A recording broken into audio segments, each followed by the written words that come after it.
పక్క పక్కన తిరిగిరాదన్నా ఎక్కడున్న మా అన్న పక్కనే ఉంటాడు పక్కనే ఉంటాడు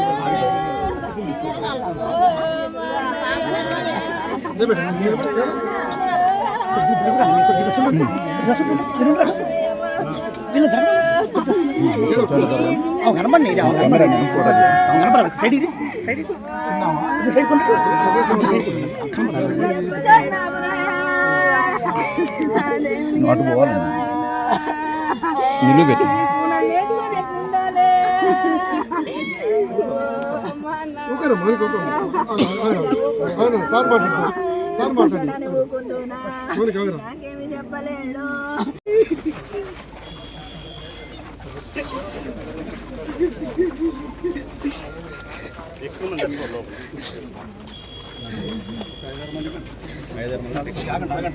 చిన్న ప్లేస్ కాబట్టి ఒక 5-6 మంది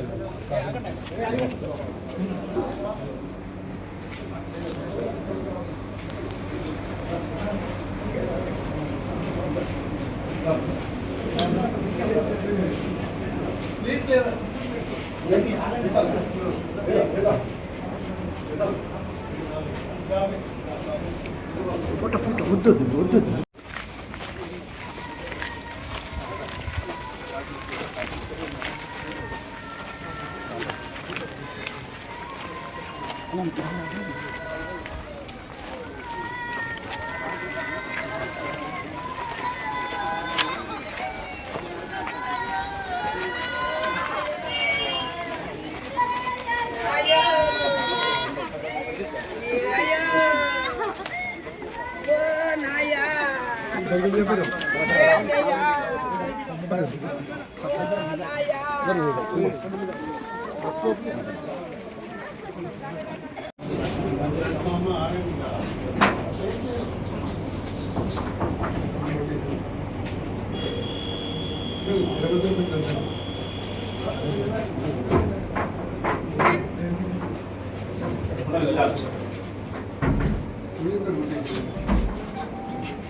ఎంత దుర్మార్గంగా ఉంది ఈ ప్రభుత్వము అని అంటే సడన్ గా పీపీ గారిని మార్చేసిండ్రు కేసును బలహీనం చేయడం కొరకు. పీపీని మార్చినప్పటికి కూడా మా వాళ్ళు సాక్షులు కానీ కుటుంబ సభ్యులు కానీ ధైర్యంగా ఎవరికి లొంగకుండా ఎటువంటి బెదిరింపులకు లొంగకుండా సాక్ష్యాలు చెప్తూనే ఉన్నారు. ఇటువంటి పరిస్థితులలో మధు ప్రధానంగా నిలబడి ఉన్నాడు ఇక్కడ అని చెప్పి మధును హత్య చేయడం ద్వారా మిగతా సాక్షులను కూడా భయపెట్టియాలి, ఆ కేసులో నుంచి బయటపడాలని ఒక దుర్మార్గమైన ఆలోచనతో హత్య చేసినట్టు కనబడతా ఉంది. దీంట్లో చాలా స్పష్టంగా పోలీసు వైఫల్యం కనబడతా ఉంది. దురదృష్టం ఏంటంటే ఈ చిన్న చిన్న అధికారులను వాళ్ళ పేరు చెప్పడం సరికాదు. నేను తప్పకుండా సందర్భం వచ్చినప్పుడు వాళ్ళపైన చర్య తీసుకుంటాం. కానీ మధును పిలిచి స్వయంగా ఆ స్టేషన్ సంబంధించిన ఎస్ఐ కూడా నువ్వు ఎగిరిపోతావు అని చెప్పి మాట్లాడిండట. నాకు 15 రోజుల క్రితం వచ్చినప్పుడే మధు చెప్పిండు, ఇట్లా నన్ను ఎస్ఐ గారు పిలిచి నువ్వు ఎగిరిపోతావు అని చెప్పి భయపెట్టిస్తున్నాడు నన్ను ఇట్లా అని చెప్పి. ఇప్పుడు నేను చెప్పిన ఎగిరిపోతావు అని తెలిసినప్పుడు ఆయనదే కదా బాధ్యత, ఎస్ఐదే కదా బాధ్యత, కాపాడాల్సిన బాధ్యత ఆయనదే కదా మరి అనే మాట కూడా చెప్పి నువ్వు జాగ్రత్తగా ఉండు, కలిసి ఉండండి, ఎక్కడికి వెళ్ళినా ఒంటరిగా వెళ్ళకండి, అవకాశం ఇవ్వకండి ఆ దుర్మార్గులకని కూడా ముందే హెచ్చరించడం. అయినప్పటికీ కూడా దురదృష్టం మధును ఏదో పంచాయతీ ఉంది మాట్లాడాలి రమ్మని చెప్పి నమ్మించి తీసుకుపోయి కిరాతకంగా హత్య చేసింది. ఈ హత్యకు తప్పకుండా ఇక్కడ కాంగ్రెస్ నాయకులు, తప్పకుండా పోలీస్ అధికారులు కూడా బాధ్యులు అవుతారు. నేను ఇప్పుడే వాళ్ళ మీద మాట్లాడదలుచుకోలేదు, కానీ కేసు ఇన్వెస్టిగేషన్ ఏ రకంగా జరుగుద్దో, వీళ్ళు ఏం చెప్తారో, రేపు రిమాండ్ రిపోర్ట్లలో ఏం చూపిస్తారో, ఎట్లా రిమాండ్ చేస్తారో అన్ని కూడా పరిశీలిస్తా ఉన్నా నేను. కానీ ఒకటి మాత్రం నేను చాలా స్పష్టంగా చెప్పదలుచుకున్నా పోలీస్ అధికారులకి, ఇటువంటి క్రిమినల్ కేసులు 10 ఏళ్ల తర్వాతనైనా మళ్ళీ రీఓపెన్ చేసి బాధ్యులైన అందరి మీద కూడా కేసులు పెట్టి జైలులో పంపిన సందర్భాలు ఉన్నాయి. పోలీస్ అధికారుల మీద కూడా పక్కన కూడా చూస్తూ ఉన్నాం. ఐజీ డీజీ స్థాయి అధికారులను కూడా పాత కేసులలో తప్పుడుగా ప్రవర్తిస్తే, చట్టానికి విరుద్ధంగా ప్రవర్తిస్తే, విచారణలో ఏమైనా నిందితులకు అనుకూలంగా ప్రవర్తిస్తే వాళ్ళపైన కూడా కేసులు పెట్టి జైలులో పంపిన సందర్భాన్ని చూసినాం. అది దృష్టిలో పెట్టుకొని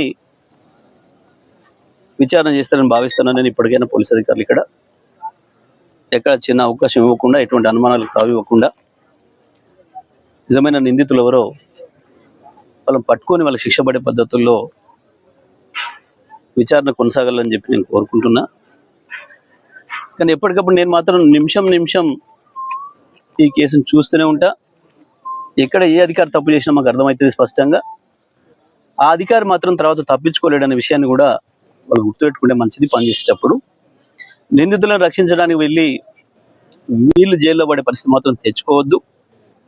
కొంతమంది అధికారులు బాగా అవినీతికి అలవాటు పడి వాళ్ళ అవినీతికి ప్రభుత్వం మద్దతు కావాలి, ప్రభుత్వం పెద్దల మద్దతు కావాలని చెప్పి వాళ్ళ దర్బార్లలోకి వెళ్ళి చాలా హీనంగా ప్రవర్తిస్తూ ఉన్నారు. మరి అటువంటి అధికారుల విషయంలో జిల్లా ఉన్నతాధికారులు కూడా స్పందించే స్థితిలో కనబడతలేదు. ఈ కేసు విషయంలో విచారణలో ఎక్కడ తప్పు జరిగినా వాళ్ళందరూ కూడా బాధ్యులు అవుతారు. రేపు తప్పకుండా అందరూ కూడా శిక్షకు గురవుతారు. నేను మా బీఆర్ఎస్ శ్రేణులకు కూడా విజ్ఞప్తి చేస్తా ఉన్నా, ఎవరు కూడా ఆవేశానికి లోనయ్యే పని లేదు. తప్పకుండా చట్ట ప్రకారమే వాళ్ళకి శిక్షలు పడే పద్ధతుల్లో చర్యలు తీసుకుందాం. ఆ కుటుంబాన్ని కూడా మన కుటుంబంగా మనం కాపాడుకుందాం. ఆయనకి 2 ఆడపిల్లలు ఉన్నారు. తప్పకుండా ఆ పిల్లల చదువుల బాధ్యత కానీ, కుటుంబ పోషణ బాధ్యత కానీ తప్పకుండా బీఆర్ఎస్ పార్టీగా మేమే తీసుకుంటాం. గతంలో హత్య చేయబడ్డ మా నాయకుడు ఇంకా కుటుంబాన్ని ఎట్లయితే మేము అనుకున్నామో అదే పద్ధతుల్లో ఈ కుటుంబాన్ని కూడా మా కుటుంబంగానే భావిస్తాం. ఈ సందర్భంగా మధు కుటుంబానికి తీవ్రమైన విచారాన్ని వ్యక్తం చేస్తూ మధు మృతికి సంతాపాన్ని వ్యక్తం చేస్తా ఉన్నా. మా శ్రేణులందరికీ మాత్రం సమయంగా ఉండవాలని చెప్పి నేను విజ్ఞప్తి చేస్తా ఉన్నా. ఓకేనా? బీఆర్ఎస్ పార్టీ సూర్యాపేట రూరల్ మండల నాయకుడు, ఎల్కారం గ్రామ మాజీ సర్పంచ్ మౌనిక భర్త చింతలపాటి మధును కాంగ్రెస్ గుండాలు అతి కిరాతకంగా హత్య చేయడం జరిగింది. ఈ హత్యను తీవ్రంగా ఖండిస్తా ఉన్నాం. తెలంగాణ రాష్ట్రం వచ్చిన 10 ఏళ్లలో బ్రహ్మాండంగా శాంతి భద్రతలు అదుపు చేస్తున్నాం. మేము ఎక్కడ ఒక చిన్న రాజకీయ తగాదాలు లేకుండా, రాజకీయ హత్యలు లేకుండా నిలవరించగలిగినాం. నల్గొండ జిల్లా ప్రత్యేకించి కక్షలకు కార్పణ్యాలకు నిలయమైన జిల్లా ఇది. కాంగ్రెస్ లోనే అంతర్గత తగాదాలతోని వందలాదిగా హత్యలు చేసుకున్న జిల్లా ఇది. ఎన్నికలు వస్తే ఎవరు ఉంటున్నో ఎవరు పోతారో తెలియని దారుణమైన పరిస్థితులు ఉండేవి గతంలో. కానీ కేసీఆర్ గారి నాయకత్వంలో శాంతి భద్రతల అదుపులో ఉంటేనే అభివృద్ధి జరుగుతుంది అని చెప్పి పూర్తిగా వారి ఆలోచనలు అమలు చేసి నల్గొండ జిల్లాలో 10 సంవత్సరాలు ఏ ఒక్క చిన్న రాజకీయ ఘర్షణ లేకుండా, ఎటువంటి అవకాశం ఇవ్వకుండా మా ప్రభుత్వం పనిచేసింది. పోలీసులను కూడా పూర్తిగా స్వేచ్ఛాయుత వాతావరణంలో పని చేసుకోవడానికి అవకాశం కల్పించినాం. పోలీసు విధుల్లో ఎక్కడ కూడా మేము తలదూర్చకుండా, రాజకీయ కార్యకర్తలు తలదూర్చకుండా కూడా ఆపినాం. కానీ దురదృష్టవశాత్తు కాంగ్రెస్ ప్రభుత్వం వచ్చిన ఈ 2.5 సంవత్సరాల కాలంలో పోలీస్ స్టేషన్లలోనే గుండాలు ఉంటున్నారు. గుండాలు రౌడీల చేతుల్లోనే పోలీస్ స్టేషన్లు నడుస్తూ ఉన్నాయి. ప్రత్యేకించి సూర్యాపేట జిల్లాలో గత 2.5 సంవత్సరాల కాలంలో చాలా దుర్మార్గమైన పరిస్థితులు నెలకొన్నాయి. ముందే చెప్పి మరి కొడుతున్నారు. పోలీస్ స్టేషన్ పిలిపించి బీఆర్ఎస్ పార్టీ సీనియర్ నాయకులను కూడా కాంగ్రెస్ రౌడీల ముందట నిలబెట్టి అవమానకరంగా మాట్లాడడం. లేదు, మీరు కాంగ్రెస్లో చేరితేనే మీరు ఉంటారు, కాంగ్రెస్లో చేరితేనే మీరు పోలీస్ స్టేషన్కి అడుగు పెట్టాలి అని చెప్పి ప్రజా సమస్యల మీద పోయిన మా సర్పంచ్లను కూడా, మా ప్రతినిధులను, ప్రజాప్రతినిధులను, పార్టీ ప్రతినిధులను కూడా తీవ్రమైన అవమానాలు చేస్తూ ఉన్నారు. ఇది మేము అనేక సందర్భాల్లో జిల్లా పోలీసు ఉన్నతాధికారుల దృష్టి కూడా తీసుకుపోయినప్పుడు కూడా ఎటువంటి చర్యలు లేవు. వాళ్ళు చెప్తేనే, కాంగ్రెస్ సంబంధించిన నాయకులు చెప్తేనే ఎఫ్ఐఆర్లు అవుతున్నాయి, వాళ్ళు చెప్తేనే కేసులు అవుతున్నాయి. వాళ్ళే దాడులు చేసుడు, వాళ్ళే ముందు పోలీస్ స్టేషన్లకు వచ్చి కేసులు పెట్టుడు, మా వాళ్ళను హింస పెట్టుడు, ఇబ్బంది పెట్టుడు, నాయకులను పార్టీ మరమని చెప్పి ఒత్తిడి చేసుడు, ఇవన్నీ కూడా జరుగుతూ ఉన్నాయి. మరి వాళ్ళు ఇక్కడ కూడా, ఈ గ్రామం కొంత కక్షలతో కూడుకున్న గ్రామం, దీనికి ఆ చరిత్ర ఉంది.